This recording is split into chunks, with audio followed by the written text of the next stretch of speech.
Ngayong hapon po ay formal lang nagbosyon ng Senate minority sa plenaryo para simulan na agad ang opening rights ng impeachment trial ni Vice President Sara Duterte. Pero bago po yan ay nanindigan si Senate President Chis Escudero na hindi siya makikinig sa mga anyay gustong madaliin ang impeachment trial ni Vice President Duterte.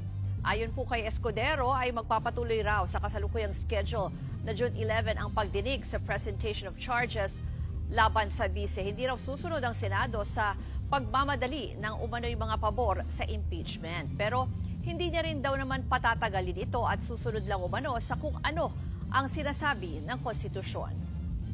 Hindi ko gusto si VP Sara pero hindi rin ako galit sa kanya. I am performing and doing my role the best way I see fit without any fear or bias in favor or against anyone. Itong mga taong nagmamadali, klaro naman na ayaw sa kanya. Kilala nyo naman sila eh. Itong mga gigil na gigil, klaro naman na gusto siyang matanggal. Sino mang pabor o kontra kay VP Sara, sino mang pabor o kontra sa impeachment, may posisyon na sila. Hindi ako magpapadala sa kanila.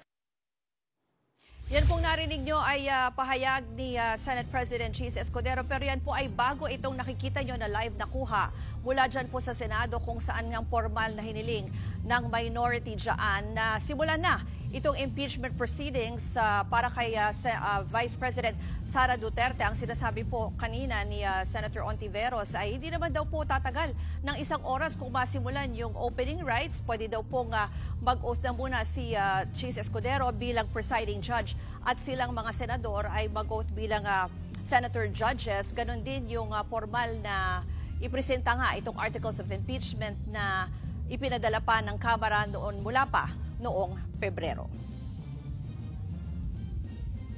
Samantala, tinawag namang isang kasalanan ni Lingayen Dagupan Archbishop Socrates Villegas ang pagkaantala ng impeachment trial ni VP Sara. Ayon po sa Arsobispo, may karapatan ng bansa na malaman ang katotohanan kung tinatago raw ito sa publiko. May tuturing daw yang pagnanakaw.